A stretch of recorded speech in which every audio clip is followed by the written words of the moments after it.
नमस्कार प्यारे छात्रों, शुभ संध्या। आज है सोमवार दिनांक 2 अगस्त 2021। आज हम अपने सेतु अभ्यास के अंतिम चरण की ओर बढ़ेंगे। 14 तारीख को हमारी अंतिम परीक्षा होगी सेतु अभ्यास की, और उसके लिए हमें इस कहानी को देखना है। ये है हमारी 5वीं कक्षा की किताब में दिया हुआ पन्ना क्रमांक 50। आपको इसमें 4 चित्र दिए गए थे, आपको याद होगा। और इन 4 चित्रों में से 8 चित्रों के उपयोग से हमने एक कहानी तैयार की थी। ये कहानी हम सबकी जानी पहचानी कहानी है।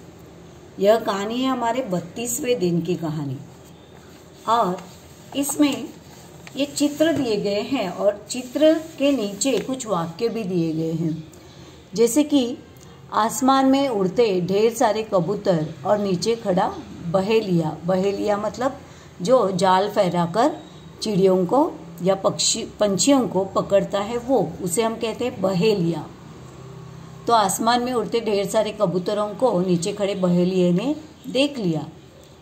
फिर उसने उन्हें पकड़ने के लिए उस बहेलिये ने एक जाल बिछाया, और जाल के नीचे कुछ दाने भी बिखेरे, आसपास दाने बिखेरे। कबूतरों की एक आदत है, जहाँ दाना देखते हैं वहाँ वे आ ही जाती हैं।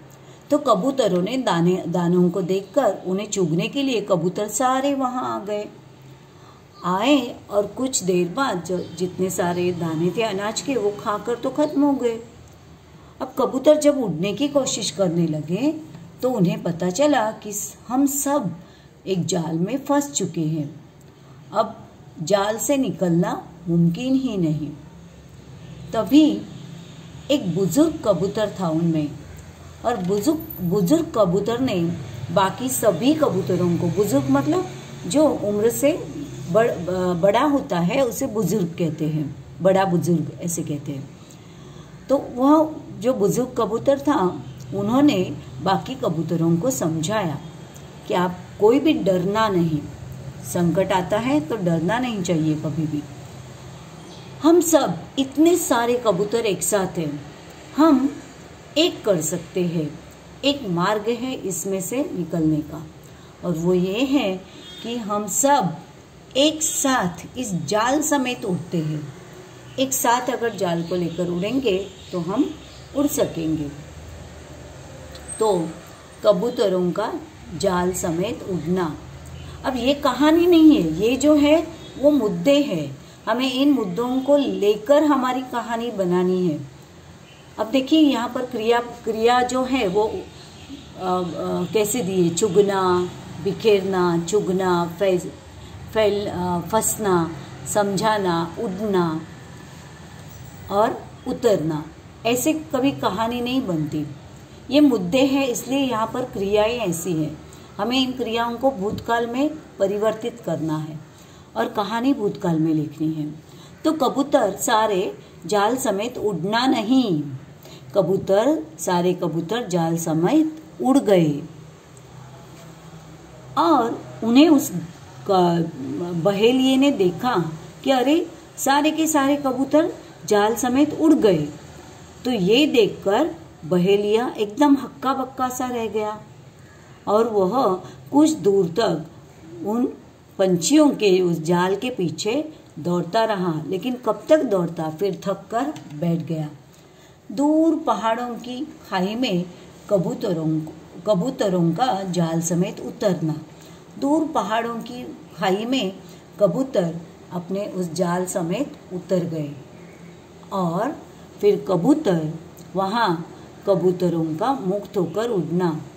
और फिर धीरे धीरे उनके जो बाकी साथी थे, जो उनके साथ में नहीं थे, जो उस खाई में रहते थे, वो वहाँ आए और उन्होंने बाकी सभी कबूतरों को उस जाल से मुक्त किया, और कबूतर मुक्त होकर उड़ गए। अब इस कहानी को हमें शीर्षक भी देना है, और सोचकर अब यहाँ देखिए, दूर पहाड़ों की खाई में कबूतरों का जाल समेत उतरना। यहाँ दिया है स्वयं सोचो। 9वां मुद्दा हमें सोचना है कि इसे हम किस तरह बदल सकते हैं इस कहानी को। तो हम यहाँ ऐसे भी बना सकते हैं। आपको याद होगा वो शेर और चूहे वाली कहानी। उस इतने बड़े शेर को उन चूहों ने अपने नुकीले दांतों से उसका जो जाल था वो काट दिया था। हम वो तरकीब यहाँ भी लिख सकते हैं कि उस खाई में उन कबूतरों के दोस्त कुछ चूहे रहते थे। चूहों को कबूतरों ने चिल्ला चिल्ला कर बुलाया। चूहे जब वहाँ आए, उन्होंने देखा तो उन्होंने अपने कतरीली नुकीली दांतों से उस जाल को काट दिया और सारे कबूतर मुक्त हो गए, उड़ गए। तो इस तरह यह कहानी पूरी होने के बाद हमें इस कहानी के लिए एक शीर्षक सोचना है। इसमें हमें दिखाई देता है कि अगर एक कबूतर होता तो वो उस जाल से निकलना असंभव था, या उस जाल से उस अकेले को उस जाल को लेकर उठना भी बिल्कुल असंभव था।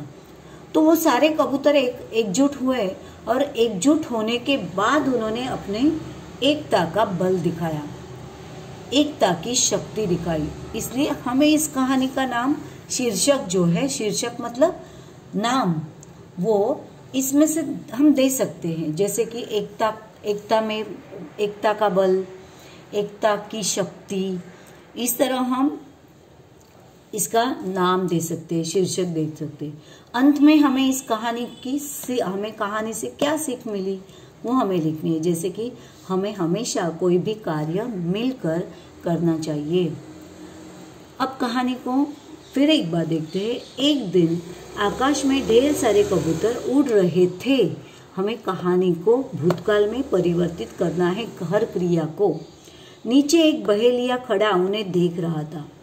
बहेलिये ने उन्हें पकड़ने की तरकीब सोची। उसने दाना डालकर एक बड़ा सा जाल बिछा दिया। कबूतर दाना चुगने आए और सारे कबूतर जाल में फंस गए। उन्होंने बहुत कोशिश की पर जाल से नहीं निकल पाए। तभी एक बुजुर्ग कबूतर ने उन्हें समझाया, हम सभी को एक साथ मिलकर उड़ना होगा। और सारे कबूतर जाल समेत उड़ गए। बहेलिया उन्हें देखकर हक्का बक्का सा रह गया। वह उनके पीछे दौड़ा पर उन्हें पकड़ नहीं पाया। दूर पहाड़ की खाई में कबूतर जाल समेत उतरे। वहां कबूतरों का कुछ दोस्त कबूतरों के चूहे रहते थे। वो तुरंत वहां आ गए। उन्होंने सारा जाल कुतर दिया, अपने नुकीले दांतों से कुतर दिया और सारे कबूतर मुक्त होकर आकाश में उड़ गए। इस तरह हम कहानी को भूतकाल में परिवर्तित करेंगे। तो ये हुआ हमारा पाठ क्रमांक 32वां। उससे पहले हमें पाठ क्रमांक 31 में अपनी ज़रूरत की चीज़ों के बारे में, ज़रूरत की चीज़ों के 10 नाम लिखने हैं। जैसे कि सोचिए आप कि हम सुबह उठकर रात सोने तक हम ऐसे कौन कौन सी चीज़ें इस्तेमाल करते हैं जो सुबह उठने से लेकर रात को सोने तक हमें लगती है। ज़रा सोचो तो, जैसे सुबह उठते हैं तो हमें ब्रश लगता है, ब्रश चाहिए। हाँ, फिर हम स्नान करते हैं तो स्नान करने के लिए हमें बकेट चाहिए, तो वो अंग्रेज़ी शब्द हैं, तो उसके लिए हिंदी शब्द हमें सोचना है। फिर तौलिया चाहिए शरीर पोंछने के लिए, कपड़े चाहिए, पैंट शर्ट चाहिए, हाँ, पोशाक चाहिए साफ़ सुथरी। फिर हम खाना खाते हैं, खाना मतलब नाश्ता करते हैं, तो नाश्ता हम थाली में करते हैं। तो थाली भी हमारी रोज़मर्रा की चीज़ है जिसे हम हमेशा रोज़ हम उसका उपयोग करते हैं। फिर तैयार होने के लिए हम आईने के सामने आते हैं, तो आईना भी हमें रोज़ चाहिए। फिर कंघी चाहिए बाल बनाने के लिए, कंघी का इस्तेमाल हम रोज़ करते हैं। फिर इस तरह और हम कौन कौन सी चीज़ों को रोज़मर्रा के जीवन में इस्तेमाल करते हैं, ऐसे 10 चीज़ों के नाम हमें लिखने हैं। उसमें आप चप्पल लिख सकते हैं, हमें चप्पल भी लगते हैं, ऐनक लगती हैं, अगर हमें दिखाई नहीं देती, दृष्टि हमारी कमज़ोर है, तो ऐनक हम इस्तेमाल करते हैं। हमें दिन में एक आध बार तो कलम का उपयोग करना पड़ता है, कापी का उपयोग करना पड़ता है, पुस्तकें हमें चाहिए होती हैं, चम्मच चाहिए, थाली चाहिए। तो इसका इस्तेमाल, इसका हम इनके भी नाम लिख सकते हैं।